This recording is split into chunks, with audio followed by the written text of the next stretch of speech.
Welcome. Good to see you all. Good morning. Bright and early. And this is where are we today?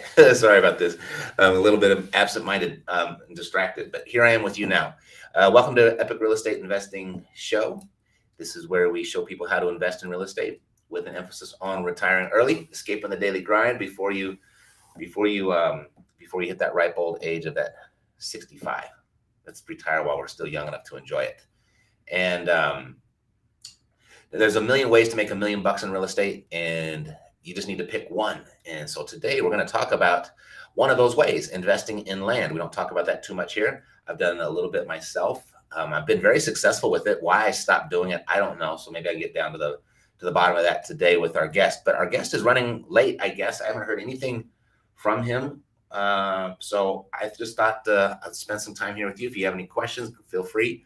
I'll give you a little bit of announcement here. The epicrealestate.com website is brand new. And yeah, so what? You got a new website. That's not what I want to draw your attention to. Up here in the calendar section. So we're going to pack this with events in 2023. We've already started. The calendar is going to load a little bit slow just because we have so much stuff in there. So I'm thinking we have to kind of pull some of the stuff back and not plan out so early, at least on this calendar. But it'll load up, and each event will have a clickable link, and it'll tell you what there is needed for you to do to participate. My intention is to deliver as much free and accessible information as possible. So here we are on December 1st. Isn't that amazing? So yesterday we had our Wednesday web class, the Billionaire Tax Strategies. The IRS doesn't want you to know. And it was a great turnout. And it was really awesome. And so we're going to get back to our Wednesday web classes. I don't know how many more we're going to get here in the end of December, but we will be launching those for 2023. And you can find all of those here. And then also for all of my REI ACE clients, my students, they have access and they know exactly when their coaching calls are happening. So these follow-through crew calls, I've been running this for 8 years now. I haven't missed, I don't know, maybe 5 or 6 times in 8 years on every single Thursday. So they have access to those, and this is how they get their information there. And then we have our Your First Deal support. That's on Monday night, so everyone can find that really easily. And then we have a launch summit. So this is something when our REI students come in for the first time, they spend 2 days with us, and we launch their business. And we literally launch their first marketing campaign right on the spot. And we've done that the last couple events, and it's worked out pretty well. And then by the time they get home, their phone is ringing, they've got opportunities. And then this weekend, we have the Epic Freedom Experience. So this is a free event. It's a 2-day virtual event. If you'd like to attend, feel free. This will be the last one of the year. And that's where we'll be discussing the real estate opportunity that really nobody is talking about. And I think it's bigger than most people think. And a lot of people are focused on the doom and gloom. And it's really funny how people, when the market is booming and the prices are high, people are waiting. I'm going to wait till the prices come down. I'm going to wait till the prices get cheaper. And then the prices start to shift and they start to soften like they are right now. And everyone's like, well, I don't know if this is a good time. Is it going to bounce back? When is it going to bounce back? The one thing you can count on real estate, it's always going to come down and it's always going to go back up. And every single time it's gone back up, it's gone up to a new high. And I don't see any reason that's going to change this time. There's monetary policy in place that's kind of, I would say, inaccurately, what's the word I'm looking for? It's suppressing demand artificially. It's artificially suppressing the demand just because monetary policy. But the demand is still there. We got more people than we got houses. And this is a very different situation than we had back in 2008, where we had more houses than people. And that's why we had a housing crash. Don't have the precondition for that. When don't have enough houses and you got too many people, that's not a precondition for a crash. The only big variable is the monetary policy, the interest rates. What are those going to do? And as of just yesterday, Jerome Powell came out and said that he sees inflation softening a little bit. And he sees himself not getting too aggressive. So hopefully, if you looked at the stock market yesterday, everyone kind of interpreted that as, hey, maybe this is the beginning of the end of these massive rates. So you want to start looking at these opportunities. And let's see, is my guest here yet? Not here yet. Okay. If you have any questions, feel free to fire away. And I found something else here. Actually, let me take this off up there. Will that work if I do that? Yes. Okay, cool. So let's come over here. But we're still seeing lots of stories, a lot of doom and gloom stories in the news, right? I always think it's funny when Goldman Sachs and Forbes magazine are all commenting on the housing market when they're such stock market people. Certainly they're smarter than me. They have a wider breadth of knowledge when it comes to economics. But I take those with a grain of salt because we've come to learn that the stock market being rigged, and it certainly is. That's not a conspiracy. It absolutely is. And wrote a whole book on it. If you'd like to get a copy of that book, you can go to epicfreedombook.com. But anyway, that's all. I'm always curious. So it says housing market has further to fall as buyers walk away and sellers scramble for profit. So there's a reason sellers have had such a huge advantage over buyers over the past years. That's obvious. The real estate market lacked inventory in a very big way, obvious. Meanwhile, the supply of available homes began to dwindle at a time when mortgage rates began falling to record lows. That sparked this huge gap, right? That's what caused the big giant rush. Everyone thinks it was like because of COVID or something. We haven't built enough houses in the last 10 years. And I guess indirectly it could have been because of COVID, because we dropped the interest rate so low to keep the economy going. Could have been a better idea to keep businesses open to keep the economy going, but they decided to close businesses and then lower interest rates to offset that. And it created an issue, right? It created these booming housing prices where the affordability just went out of range for so many people. So let's see, sellers have still enjoyed their fair share of gains this year, but home price gains are clearly slowing.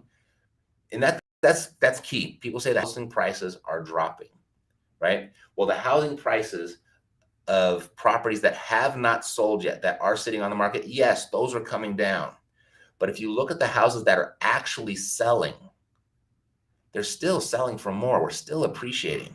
We've pulled back a little bit on the national median price point, but the stuff that's selling is still selling. And when they say the home prices, but home price gains are clearly slowing. The gains are slowing. You got to read what they're actually saying to us, right? The gains are slowing, but they're still gains. So in August, for example, home prices rose 13% on a year-over-year basis, according to the S&P Shiller, the Case-Shiller Index. Okay, but that's a slower pace than what sellers enjoyed in months prior, but it still rose 13%. If you go back historically since 1960, since they started keeping track of it, the average annual appreciation rate is 3.5% to 5%, depending on which resource you refer to. But we did 13%. That's still three times. And they're talking about that being a bad thing, right? What happened to we got all the commercials coming on now. Guess they didn't want us to read it that long. Or did I just hit the wrong button? All right, there we go. So meanwhile, let's see. Investment banking giant Goldman Sachs recently issued a warning about the housing market, specifically expects timely warning. They're not necessarily the first ones to warn, right? So should sellers be worried? Goldman Sachs expects home price gains to stall completely and average 0% in 2023. That's not the best of news, as it could mean that sellers will end up walking away with a lot less money in the coming year. Okay, so 0%. But is that a crash because of growth slowed to 0%? Not by any means. And why such a gloomy outlook? So it has to do with the laws of supply and demand. The whole reason home prices soared in 2020, 2021 is that real estate market didn't have enough inventory to meet buyer demand. Right now, inventory is still down compared to normal levels, but as more and more buyers drop out of the market due to factors such as rising mortgage rates and recession fears, the gap between supply and demand is apt to narrow. And once buyer demand wanes enough to allow for an adequate supply of listed homes, sellers will lose much of the edge they've enjoyed over the 2 years. All right, so this is what I mean. This is a stock market guy talking about the real estate. So he says, why it has to do with the law of supply and demand. That's why the gloomy outlook. Well, as I started this, I hadn't even read this article yet. I just kind of picked one randomly while we wait for our guest. Let's see if he's here yet. Oh, he's there. I'll be with you in just a second. All right, let me finish my thought here.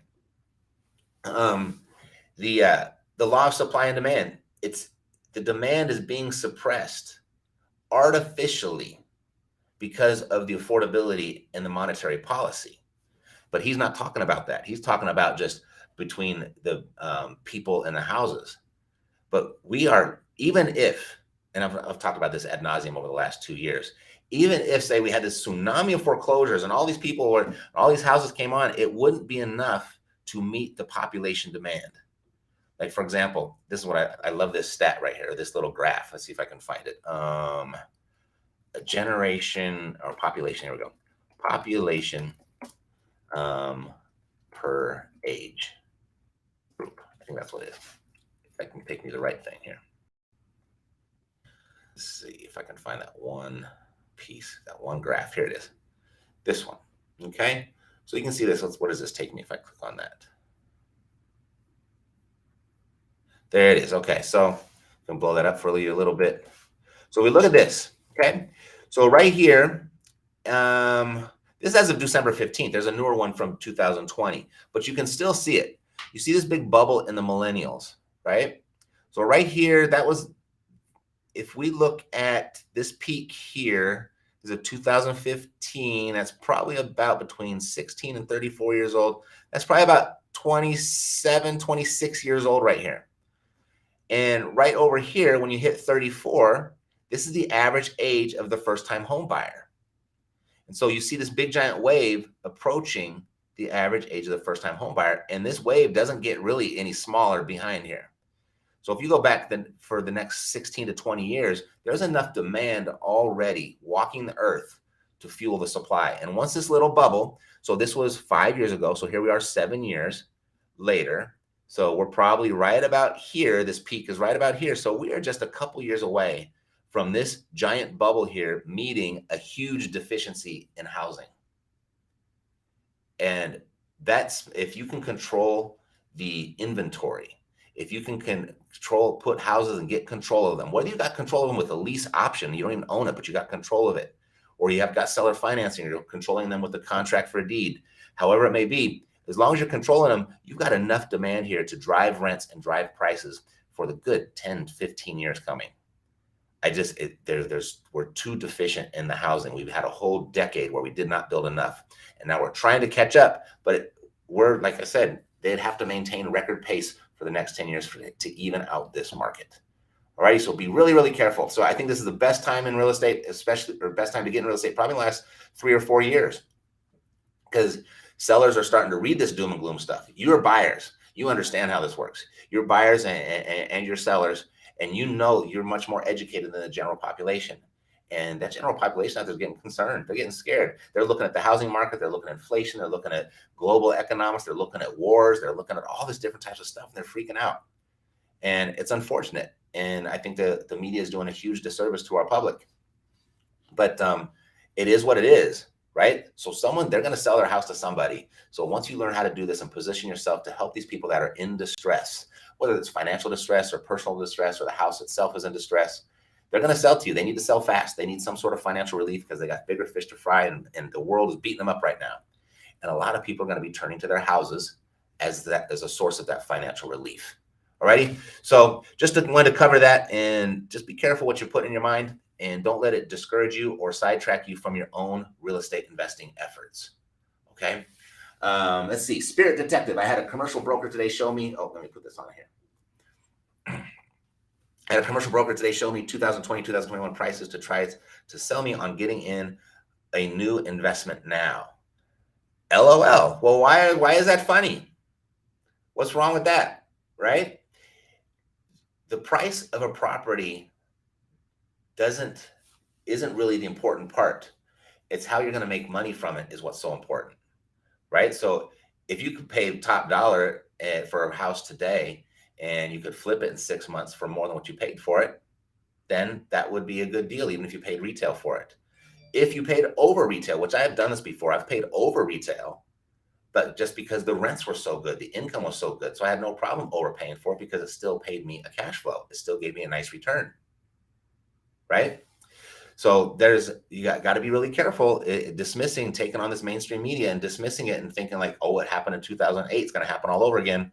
It might. I don't have a crystal ball. But what caused it in 2008, those conditions do not exist today. So if it does crash, it's going to be for an entirely different reason, not just because it did before. Okay, so just be really, really careful. But thanks for sharing that. Rick C. Keep in mind the illegals need to live somewhere too. Immigration is at an all-time high. And it's projected. I've got a stat for that too. I didn't come prepared for it. But you're absolutely right, Rick. We have more people that have been born in through the millennials and Generation Z. These are some of our biggest generations we've ever seen, the millennials for sure. We need that. And right now it's 1.1 million people immigrant, whether they're legal or illegal, 1.1 million immigrants coming in per year right now. And it's projected to grow over the next 6 years. And that's not some blog post. That's not some news organization. That is the actual Census Bureau. I'm not going to look it up right now, but it's there. Let's see. Spirit says, we'll get started here in just a sec. I don't think it'll be a major crash, but probably at least a dip in the next few months. Yeah, I think it's going to soften. Absolutely, it's going to soften. but this is the time to buy. This is the time to get in on it while it's softening. That's why I kind of started this whole session out. It's funny how many people, when the prices are really high, they're like, I'm going to wait till they come back lower.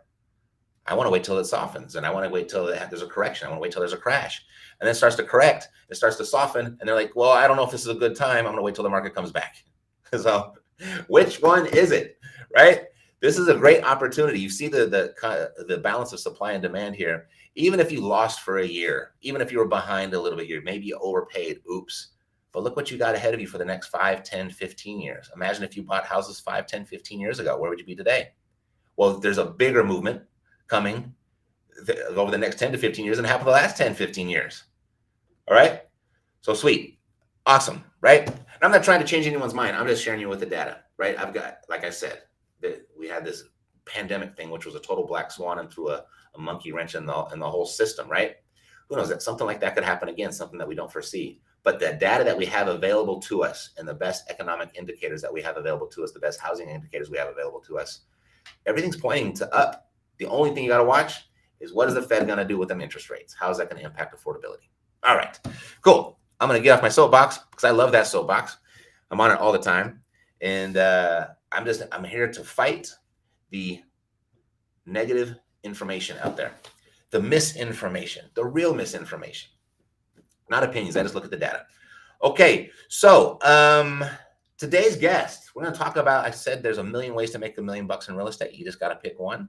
And we're going to talk about land today. So without further ado, we're about 22 minutes behind, but we'll just jump on it and see what happens. Mr. Ray Zhang, welcome. Yeah, I love it, Mac. And love what you share is you talk fast. I love it. I knew you were waiting, and I knew we were off topic, but there's so much great stuff to share, and I could talk about it endlessly. Yeah. But cool. Thank you for being patient and allowing me to get that in. So Ray, we have never met. And Zhang, is that how you say your last name? Zhang. Either Zhang. way. Yeah. Okay, Zhang. I want to say it right. Okay, Zhang. Ray Zhang. So we have a mutual friend, I guess. That's how we met. This is why you're on here today. Who is that? Do you remember? I think I belong to a mastermind called the Family, and Family Reunion. Okay, yes. Okay, very good. Yeah. So Matt Andrews might have put you in touch with me, maybe. Yeah, definitely. Okay, good. I saw a picture of you online. It's actually where I got the picture for the thumbnail with Mr. Joe McCall. Did you learn to invest in land from Joe? No. Joe has been a big influence in my real estate journey, but I learned it from a guy that not really a coach, but he's a military, still active, and he shared that with me. I implemented it, and it has a phenomenal result this year. So that's awesome. So how long have you been investing in land? About 4 years this year, and the past 3 years, not it's okay, but this year has been very well. Good. I want to talk about that. But what were you doing just before you were investing in land? I was one of the immigrants. I came to the country about 10 years ago, and I was homeless at one point and living in the car for a couple of months. And then I started to flip cars because there's a demand for house. Of course, they have to drive to the house, right? So I bought and sold a lot of cars. And then as some saving, I had a place to live, and I started to, doing real estate, but I never had any success for 6 years. I spent at least 150,000 on coaching and programs, but it didn't work out for me for about 6 years until I found land. Mm-hmm. Yeah. Good. So if you looked at those 6 years, you had coaching, you made a sizable investment, which I commend you for, because I think that's a great investment, is to invest in yourself. What was missing? What was broken that you think why it wasn't working for you? I was living in Hawaii, and I tried wholesaling, and that was very hard.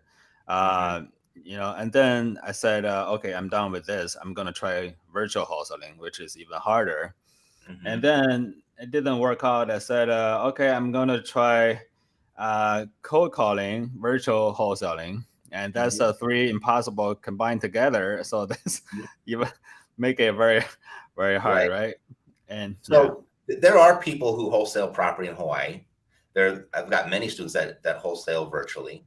The cold calling we know works. A lot of people will give credit to cold calling to getting their deals done. So what do you think it was that you were doing that they're doing that you weren't doing? in Uh, hindsight? I think it just because the way that in Hawaii works is you typically don't get a deal, and then when you get a deal, the deal is very big. So Mhm. that really, if you are new, that you don't have the confidence to, keep mailing. So I think that was my problem, and also, um, as a business owner, we know that we are always have this shiny object, right? And Mhm. there's always a better deal to better way to make money, and Mhm. that shiny object always better and make more money and faster, right? So Right. you guys sidetracked it, I guess. Mhm. Got it. Okay. Well, super.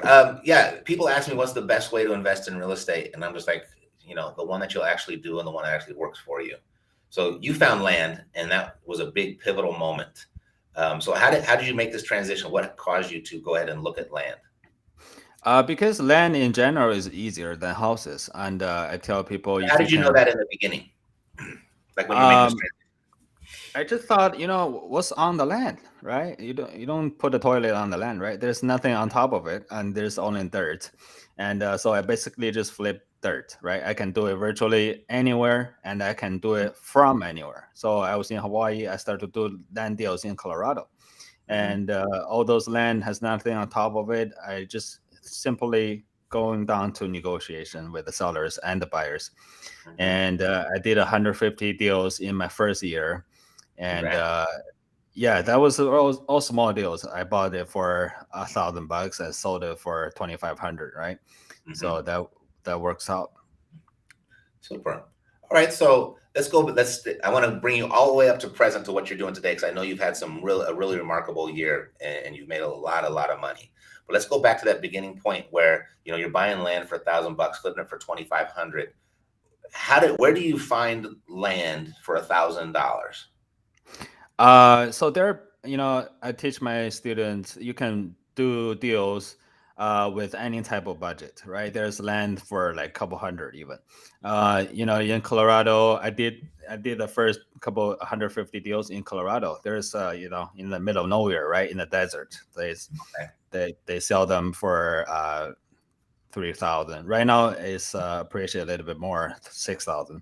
But Hmm. then everybody was selling for 3 grand, and I just approached to the landowners. I tried to buy their land for $1,000, and a lot of people just signed the offer letter, and I hit a jackpot. This guy owned 150 lots. He owned actually 200 something lots in the same subdivision. So I bought 150 of them, and I sold every piece of it. Nice. That is a Yeah. jackpot. Once you come across one of those sellers that owns a bunch of stuff, and here, do you want it all? Because we've Yeah. experienced that a few times in the last couple of years, where you're calling on one house, and all of a sudden he says, "Well, I've got 30 houses, and I'm looking to retire. Do you want them all?" Right. So when you find that, that's good. All right. So Yeah. when you're flipping land, does it work like flipping a house? Do you have to did you have to buy it for $1,000 and then resell it for 25, or could you do like the double close thing? You can definitely do that, but what I did is I buy it in package. So every package is 10 properties. So I just use an initial investment for 10,000, and I roll it up to all the way to 250,000. So that's how I did it. But for sure, you can do the assignment thing. Try to do wholesaling land, but it will take longer, I guess, Okay, because you have to try to find the buyers. got it. Because can you find buyers like as quickly as you can for a house? Does it take a longer time? What would you say is the average time for you to find a buyer? It's pretty easy. You just go to Zillow or Redfin and search only land, and Hmm. just see who bought the land. And if there's a realtor sold the land, you can contact the realtor and tell. The conversation will go like, "Hey, Mr. Realtor, my name's Ray. I have a land here in the same subdivision, and I saw that you sold something there, Hmm. and you must have some cash buyers, right? Do you mind if I send it to him?" Got it. Right? So easy. Okay. Yeah. Yeah, it is very easy. All right. So I was just thinking, I was thinking out loud that you buy a piece of property, in Colorado out in the middle of nowhere for $1,000, that would have to be a very specific buyer that you're looking for that would want that, right? Correct. That's So I actually joined this group and I paid 70,000 coaching program for that. And then what they teach is you buy a land for $1,000 and they sell on terms. And for 7,000, and every month you get $150 Yeah. for cash flow. And I try that. I have to post ad on Facebook, everything, and that wasn't really good for me. I mean, it's not for me. Actually, I'm a very impatient guy. I want money like right now, right? Hmm. I don't want a cash flow. And all the people who message you on Facebook, they will say, "Is this available?" And they're gone. I don't know where they are, but after that message, they're gone. So Hmm. I was like, "This is not for me." But I was looking. There are so many people doing that, the term investors. So I was thinking, can I sell it to them and Hmm. save them a lot of direct mail money, Hmm. right? So what I Right. did was I mailed to the entire county, and the postcard goes like this: I'll buy your land and for cash, and I only mail it to people who own more than 5 land Hmm. in the same area. So that's how I hit that jackpot. This guy owned 150 lots, and I bring that 150 lots directly to those land terms investors, and I sold the whole thing to them in 4 months. And this Got is it. like, I still remember those days. I think that was the happiest day in my life, even though I make more money there right now. But every day you sell at least 5 lots. That feeling, right? Right. So you essentially you bought it for 1,000. You gave him 3,000 or you sold it for 3,000 cash, and then the terms guy went and sold it for 7 on terms. Correct. Right. Okay, I got it. Yeah. So everybody wins. Super. Yeah. Even the buyer wins at $100 a month, and he gets to own this piece of property. So that's fantastic. Cool. All Okay. right. So let's kind of fast forward a little bit or edge forward a little bit. How do you pick your territory? I mean, the United States, big area, Mhm. and not there's more vacant land than there are houses. So how do you pick a good spot? So we have 3 ways to pick. They're all very cheap, basically free. So there is 3 ways. The first way is Zillow, Redfin, and ListSource. So ListSource is a list company. Hmm. Uh, you just have to register an account. You don't have to buy a list, and we can find that ideal market though for free. So first of all, we go to Zillow or Redfin, and you choose a super major market like Austin, right, or Houston. So those major markets that are growing, that are getting more people, like the job growth is awesome and people are moving in instead of moving out. I wouldn't do business around New York, right? So people are moving in, like those major markets, and you look at Zillow, and you see we're sold land the most around that city, not in the city. I don't do deals inside those major cities because it's very competitive. A lot of land has been sold, but I do somewhere around 30 to 1.5 hours from Hmm. that city. So, Okay. and then you zoom out, you see where those sold land in Zillow is a Mhm. yellow dots, right? You see where those yellow dots concentrates, and that's the Mhm. area we want to go into. Got it. Okay, so that's what I've always heard, and I've purchased some land too, and I took Jack Bosch's course, and Right. you know, I, Yeah. it was crazy. I did one mailing, I did one deal, and then I never did it again. So I don't know why I stopped, but Joe has got me excited again about land, and I just started teaching my son how to do it. So he's out sending letters and stuff like that. So we're doing it again. So that's Awesome. kind of common. You find the major metropolitan, and you go a half hour to hour and a half in the perimeter of the city, right? Correct. Yeah. Perfect. I was curious, you said list source. Did you learn that one from Joe McCall on how to reverse engineer and find the buyers? I forgot who I learned it from, but it could be him. That was Yeah, I years think Joe was ago. the Yeah. first one, and then Yeah. everybody's like, Joe, that was genius. And I think everybody started doing it. But Joe yeah, is, yeah, he's very technical and with the yeah, spreadsheet, everything.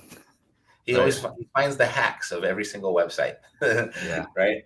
Very Yeah. good. All right. So, how many markets are you investing in now? I would say at least about 40, Okay, 40 different counties, in about 8 or 7 different states. got Yeah. it. And what does marketing look like for 40 different markets? I try to mail at least 20,000 mailers a month. Um, right now is the time, like you said, now is the time to push the gas instead of the brake. Right. But but most investors are, not most, but some investors are afraid right now. They said, okay, I'm not certain what's going on. Maybe I'll No. stop. But that's not the time to take a break. Mm-mm. No. Yeah. I totally agree, and it's really hard to convey that to people, and without them thinking you have some sort of ulterior motive. But when the prices were up, you're all like waiting for them to come down, and then they come down, and you're like, "Well, I'm going to wait for it to go back up." It's like it's kind of funny. Yeah. But all right, so 20,000 mailers. That's per market, or is that total Per month. per Yeah. month? But is that per market or 20,000 Oh, total? total. Okay. Yeah, yeah, And yeah. then what are you sending? Are you sending postcards or letters? Are you sending the contracts? How are you? What's your best marketing strategy? I sent a purchase agreement. We also call that contract, but we never mentioned that word to the sellers. It's Got a it. purchase agreement and with an offer price. And as far as how do we know the offer price, me and Joe McCall, we did a interview, the Hmm. podcast, and maybe someone who are interested, you can watch that. And we go deep, really deep on how Hmm. I did it. Yeah, Okay. So you're sending out um, signed purchase agreements with the price on it already, right? correct. Yeah. So those deals that you do, what does that typical response look like? Is that a phone call? Or do they just mail the contract back, or how does that work? I have 4 ways to contact me in the letter. So the first way you can call me, and the second is there's an email there, and the third is I have a fax number. So a lot of old folks they love that, and I got Mhm. deals from fax number. And the last way is they sign that and they mail it back to me. Right. So Yeah. how many deals have you done where the contract just came back and you never even talked to the seller? Um, I talk to them every one of them because I have Mhm. another layer of safety built up in the system, which is negotiation. So no matter they sign the contract or they call me, I always negotiate on top of that offer letter, Got it. offer price. For Hmm. example, I just got a deal last week or 2 days ago, 2 weeks ago. I sent the offer for 13,000 and the land worth about 26. And renegotiate. After 30 minutes, we bought it for 1,000 bucks. Get out So of here. serious, yeah. What is So that? What does that look like? Well, how do you justify such a drop in price? when you talk to people, you kind of sense what they want, right? And you can sense their motivation. And Hmm. like you said, there are people who are desperate for money, and in this case, he just don't want it because land is different than houses. House, you have a lot of emotion attached to their house. They love their Yep. house. There's memories that maybe the kids growing up. But how about land, right? Did your kid grow Hmm. up on land? No.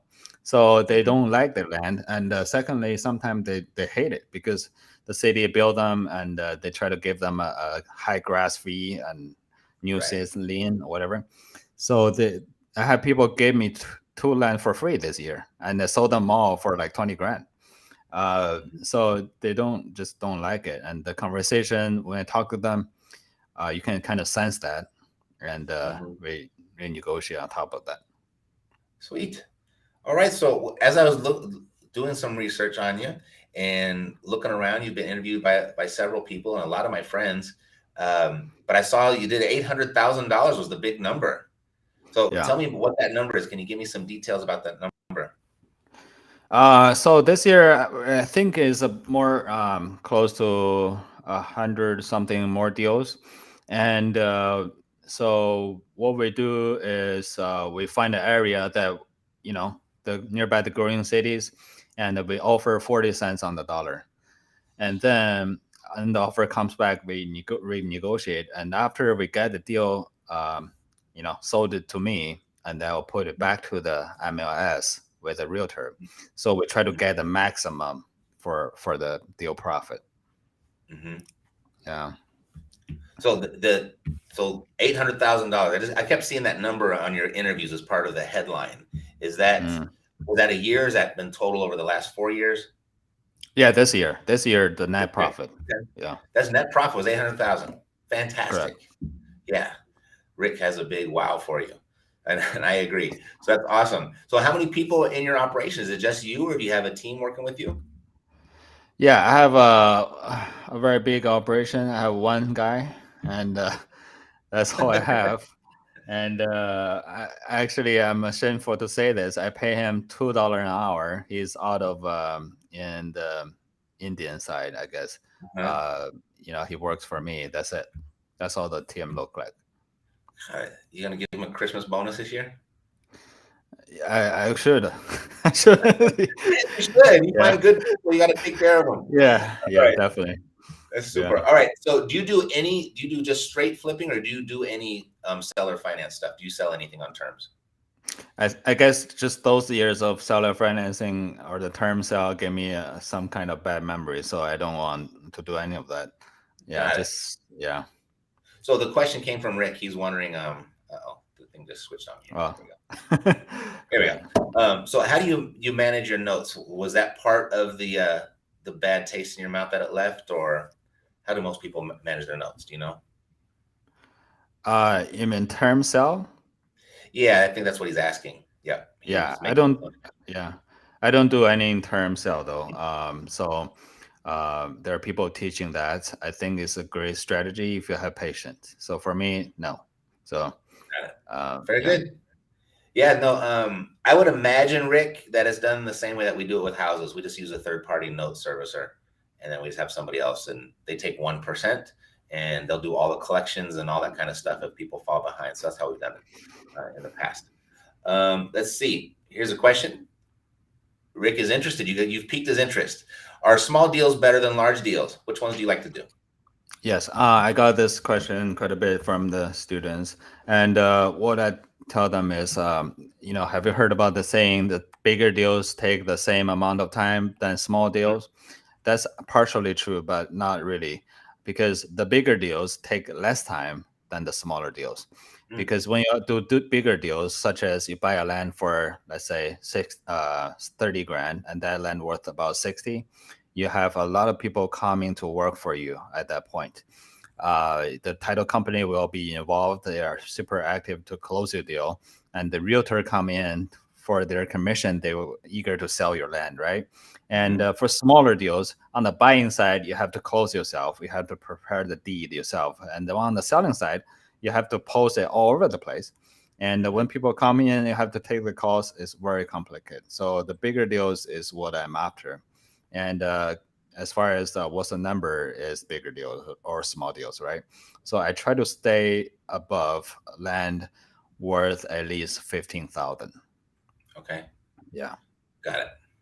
Very good. All right. So what's next for you? Just more of the same, or do you have ambitions to do something bigger? Yeah, of course. I came from that point of confusion and didn't know what to do. Right now, I'm doing a little bit of coaching and I have about 20 students right now. Hmm. So, I just really try to help. I mean, I was there and I know how I feel like, and just I guess I'll be more focusing on coaching next year. But I still have to run my land business myself because, Got it. like you said, yeah, this is the best time to buy, right? Yeah. What's your attraction to coaching? What's my attraction? Yeah. Why coaching? Well, if you did $800,000 Oh, of okay. net profit and Okay. Yeah, I guess just the helping part, I guess, and I heard very wise man said this. I forgot who said it. Someone in China. He said the best way to learn is to teach. I hmm. was like, "Ma- the best way to learn is not read a book, right? Yeah. But he said the best way to learn is to teach. And when after I start to coach, I find that it's true. I mean, when I start to teach, all the process has been super clear to me. That's the Hmm. first benefit for me. And secondly, my student tell me a market, and then I'll look into that market. Sometimes I go into that market with them. I got some deals from there, right? Hmm. Hmm. So it's really beneficial, I guess, for both of us. Right, right. I've actually, it's funny that you said that. I thought you were going to say something else, but no, I would say that the best way to learn something is to teach it right after you learned it. And that's like Right. really emphasizes the retention, right? And Yeah. I've become a far better real estate investor since I've been a coach. And I do a lot of my phone calls for my students now. And I'll close the deals for them after they've set them up. And I've just become so much better on the phone. And I'm just like, oh my gosh, I would have never done this to that degree have I just stayed on my own. So good. Well, congrats. I'm glad good people like you are out there to share your information. So I'm going to put you on the spot. Why would I want to go and work with you and not Joe McCall or Jack Bosch?